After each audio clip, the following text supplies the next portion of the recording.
All right, not sure why you guys would do this, but like, let's say hypothetically you go onto a stock photo site, just start searching baby food or baby feeding pictures, and the results are basically all bad. And by bad, I mean more often than not, the pictures that you see displaying feeding practices and techniques, they're not only asinine and you would never do it in real life, but they're also totally unsafe. To the point that I'm like, are you actually trying to choke this baby in your stock photo?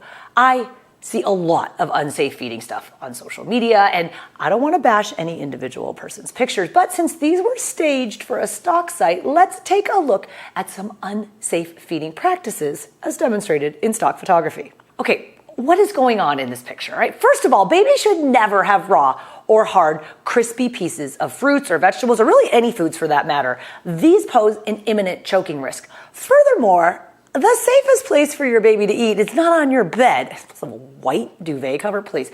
Your baby needs to be seated properly, positioned in a high chair, not on a bed, not on your lap, not on a car seat, not on a stroller. So let's say theoretically you did want to do carrots. Like, please don't do raw carrots and please don't do it in your bed.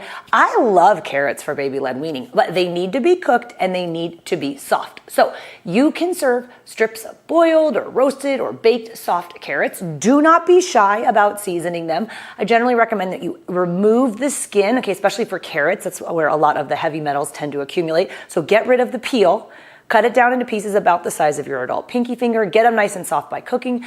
Add some seasoning as long as there's no salt in there. I love things like nutmeg or cumin or even some chili powder. It's not super spicy. It's fine for babies to have a little bit. Put that on your cooked carrots for additional flavor experiences for your baby. And when you feed your baby in a high chair where the baby is sitting upright. Okay, you want their torso and their legs should be at a 90-degree angle. Okay, knees should be at roughly a 90-degree angle, and then their feet should be resting flat on a footrest. So the ankles are at 90 degrees, the knees are at 90 degrees, the waist is 90 degrees. Okay, early on, I actually don't strap my baby into the high chair. To be honest, I want to be able to extract the baby very quickly in the event of a choking hazard. And to be honest, 6-month-old babies, they're not going to be crawling out of the high chair, and I don't want to be fumbling with the straps. But once the baby's been self-feeding for a while, they're getting the hang of all these different foods and flavors, that's kind of going to coincide with the time where your baby becomes more mobile. So when they do start moving around and start climbing and they're a flight risk, then use those high chair straps to keep your baby grounded and focused and safe at meal times. But don't feed them in the bed and don't feed them raw carrots. All right, at first glance, you're like, cute, this baby's going to eat some vegetables. What's wrong with the picture though? Okay, 2 things. Babies should not be fed whole cherry or grape tomatoes. Okay, parents sometimes think that cherry or grape tomatoes, because they're smaller than regular tomatoes, that they're then safe for babies. They are safe, but only if you cut the cherry tomatoes into quarters, okay? Here's the problem with the quarters.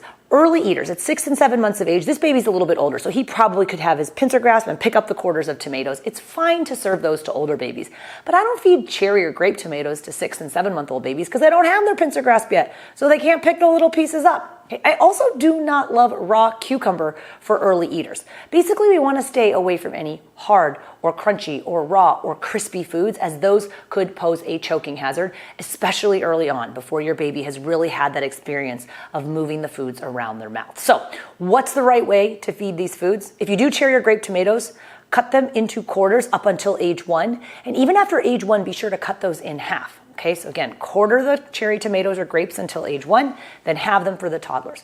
Always serve the foods when your baby is seated in the high chair, okay? Even if the food is cut or prepared safely, if you serve it in an unsafe feeding environment, your baby could potentially choke. Okay, now for the cucumbers, I do cucumbers a little bit later. I feel much more comfortable doing cucumbers.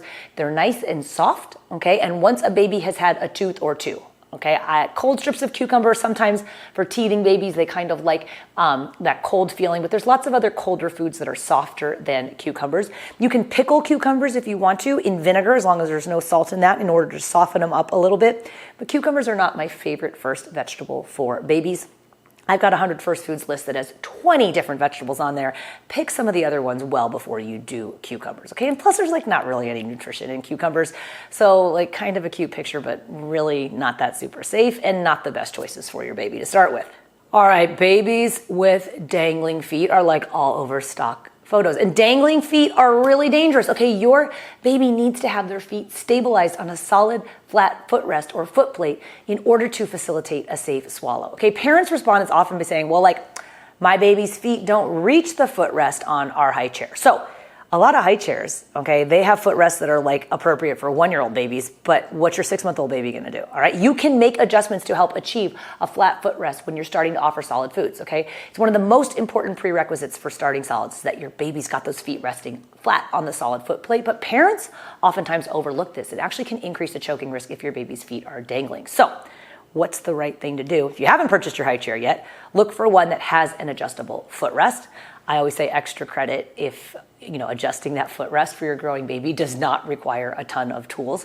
I use a high chair called the Nomi high chair, which adjusts without tools. I've got info on that chair in the description. I also use the Stoka Trip Trap chair. Stoka Trip Trap and the Nomi chair were designed by the same gentleman, Peter Opsvik. They both really lean into the Scandinavian design aesthetic. They're nice looking chairs. They're very safe, adjustable footrest. Bring your baby right up to the table to eat with you. That's great for baby-led weaning. Okay, another thing you can do for the footrest if you don't have it is try pulling an adult chair or a bar stool up facing your baby's chair and then adjusting the seat so that their feet rest flat, or adding like books or boxes so you can get that footrest. Parents will sometimes do like a cardboard box. I've seen parents do yoga blocks where they affix with bungee cords, whatever you got to do to get that flat footrest. And then also in this picture, you can tell the baby's being spoon-fed. Okay, so just a friendly reminder that putting anything in your baby's mouth, including a spoon, can be a choking risk. All right, this picture, I use this one all the time. It's insane. The baby clearly has teeth, okay, but still, offering raw or hard apples is a huge choking risk. Okay? These are not appropriate foods for early eaters. Actually, if you look at the research on choking in children, raw fruits and vegetables are right up there with hard candies and nuts and hot dogs. Okay? Apples are wonderful foods for babies. They just need to be prepared safely so babies can eat them. Okay, and we can do that by peeling the apple, by coring it, by cooking it. And I cut it into strips about the size of your adult pinky finger. Okay, you can poach them in water for about 5 to 10 minutes until fork tender. Serve the cooked apple strips with cinnamon or nutmeg. Offer it in sizes about the size of your adult pinky finger, which the baby can pick up and feed themselves. You can also do applesauce if it's unsweetened, as long as you're doing it on a pre-loaded spoon. But please, please, please do not feed your babies raw apples. Oh, this little baby breaks my heart. I see well-intentioned staged photos like this all the time, or not staged, real life photos too. We're conditioned to think that like babies' first bites have to come off of a spoon that are pushed into the baby's mouth by mom or dad. Oh, the baby doesn't want to be force-fed, and this baby is clearly rejecting this parent's feeding attempt, right? And then the parent's like, here, let me take a picture. It's so cute. Like, I'm obviously exaggerating a little bit, but take a look at this baby's cues right here, right? Is this an enjoyable feeding experience? Okay, we know that some feeding disorders are rooted in the earliest negative experiences with food and feeding. Okay, mealtimes can be enjoyable for babies, but we never want to feed the baby if the baby is being force-fed. Okay, there's this term known as the positive tilt, coined by Marcia Dunn-Klein, occupational therapist and leading expert in pediatric feeding.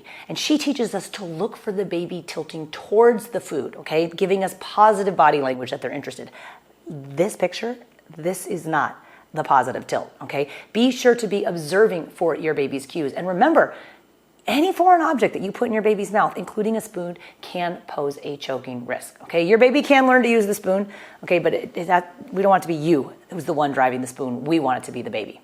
All right, so you feel free. Do the pureed foods if you want to. You can incorporate spoon feeding. All right, just do the pre-loaded spoon approach, whereby your baby is the one driving the feeding experience. And pretty quickly, your baby's gonna get the hang of this. They're gonna begin using the spoon, okay? They're gonna start eating with their hands at first, but your baby driving the feeding experience, that's what baby-led weaning is. So really, really watch out for those feeding cues and honor and respect your baby's feeding cues, because they can't talk to you yet, but they're telling you a lot with their body language. All right, I just want to end this with a couple of pictures of my own. I really love the stock photos of unsafe feeding practices, but I staged a few of my own to show you a few other things that we don't want to do, okay? The first one is where we feed. We never ever feed our babies in the stroller. Okay, think about the angle in a stroller. A stroller seat is reclined. Okay, we want your baby sitting upright at a 90-degree angle. The angle that they're at in a stroller is unsafe for them to be eating. Plus, not to mention, you're pushing the stroller. If your baby's eating and your baby chokes, you're not going to hear it, right? Because choking is silent. You want to always be directly observing the baby, and they should only be eating when they're seated in their high chair. Here's another one. Do not feed your baby in the car seat. This is me staging a bad picture for a photo shoot. This is my daughter, Hannah. I didn't actually let her eat this, but car seats are also a very dangerous place to feed a child. Okay, for your infant who's in a rear-facing car seat, if they're choking, same thing with the stroller, you're not gonna hear it. You're driving the car, if they're choking, there's no way you can intervene, okay? And again, that angle being tilted backwards, it's the exact angle at which you could potentially choke that baby. We've got to be at that 90-degree angle. So just get in the habit of not offering foods in the stroller or in the high chair. We'll save you a lot of mess down the road as well, but we're mostly concerned with feeding your baby in a safe feeding environment.